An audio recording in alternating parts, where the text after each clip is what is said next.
ಉತ್ತರ ಕರ್ನಾಟಕ ನ್ಯೂಸ್, ಇದು ಕನ್ನಡದ ಉಸಿರು. ಅನೈತಿಕ ಸಂಬಂಧಗಳು ಮತ್ತು ಅತಿಯಾದ ಶಂಕೆ ಕೊಲೆಯಲ್ಲಿ ಅಂತ್ಯವಾಗ್ತಿರುವ ಘಟನೆಗಳು ಇತ್ತೀಚೆಗೆ ಬಹಳಷ್ಟು ಹೆಚ್ಚಾಗಿದೆ. ಆದರೆ ಮೈಸೂರಿನಲ್ಲಿ ನಡೆದ ಈ ಘಟನೆ ಕೇಳಿದರೆ ನಿಮ್ಮ ಮೈ ಝುಮ್ ಎನ್ನುತ್ತೆ. ಖಂಡಿತ ತನ್ನೊಂದಿಗೆ ವಾಸವಿದ್ದ ಮಹಿಳೆಯನ್ನ ಉಸಿರುಗಟ್ಟಿಸಿ ಕೊಂದ ಹಂತಕ ಆಕೆಯ ಶವವನ್ನ ಮಂಚದ ಕೆಳಗೆ ಬಚ್ಚಿಟ್ಟು ಫರಾರಿಯಾಗಿದ್ದ. ಬರೋಬ್ಬರಿ 20 ದಿನಗಳ ಕಾಲ ಮನೆಯಲ್ಲಿಯೇ ಶವ ಕೊಳಿತಾ ಇದ್ರು ಕೂಡ ಯಾರಿಗೂ ಸುಳಿವೇ ಸಿಕ್ಕಿರಲಿಲ್ಲ. ಕೊನೆಗೆ ತಾನೇ ಪೊಲೀಸ್ ಠಾಣೆಗೆ ಬಂದು ನಾನೇ ಕೊಲೆ ಮಾಡಿದ್ದು ಎಂದು ಶರಣಾಗಿದ್ದ. ಮೈಸೂರಿನಲ್ಲಿ ನಡುಕ ಹುಟ್ಟಿಸಿದ ಈ ಮರ್ಡರ್ ಮಿಸ್ಟರಿಯ ಪೂರ್ಣ ವಿವರ ಇಲ್ಲಿದೆ ನೋಡಿ. ಕೊಲೆಯಾದ ದುರ್ದೈವಿ ಮಹಿಳೆಯನ್ನ ಮಂಡ್ಯ ಜಿಲ್ಲೆಯ ಮಳವಳ್ಳಿ ಮೂಲದ ಜ್ಯೋತಿ ಎಂದು ಗುರುತಿಸಲಾಗಿದೆ. ಜ್ಯೋತಿಯ ಪತಿ ಸುಮಾರು 10 ವರ್ಷಗಳ ಹಿಂದೆಯೇ ಮೃತಪಟ್ಟಿದ್ದ. ಗಂಡನಿಲ್ಲದೆ ಒಂಟಿಯಾಗಿದ್ದ ಜ್ಯೋತಿಯ ಪರಿಚಯ ಕನಕಪುರ ಮೂಲದ ಸಿದ್ದರಾಜು ಎಂಬಾತನಿಗೆ ಆಗಿದೆ. ಸಿದ್ದರಾಜು ಜ್ಯೋತಿಯ ದೂರದ ಸಂಬಂಧಿಯೂ ಹೌದು. ಕಾಲಕ್ರಮೇಣ ಇಬ್ಬರ ನಡುವೆ ಅನೈತಿಕ ಸಂಬಂಧ ಬೆಳೆದು ಇಬ್ಬರು ಮೈಸೂರಿನ ಬನ್ನೂರು ರಸ್ತೆಯ ಬೂಗತಹಳ್ಳಿಯ ಆಶ್ರಯ ಲೇಔಟ್ನಲ್ಲಿ ಬಾಡಿಗೆ ಮನೆಯೊಂದನ್ನು ಪಡೆದು ಒಟ್ಟಿಗೆ ವಾಸಿಸುತ್ತಿದ್ದಾರೆ.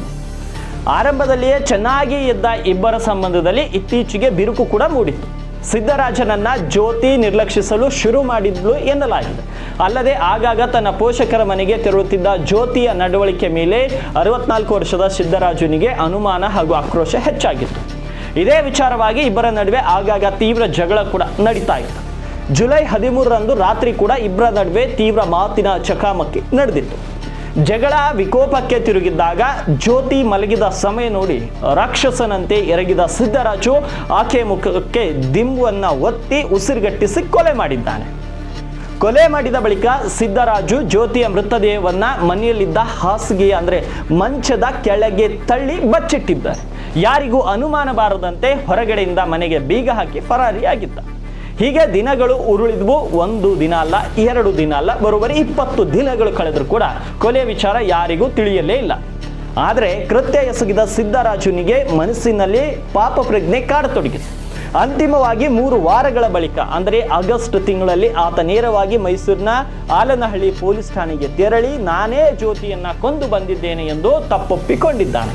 ಇದನ್ನ ಕೇಳಿ ಪೊಲೀಸರು ಒಂದು ಕ್ಷಣ ದಿಗ್ಭ್ರಮೆಗೊಂಡಿದ್ರು.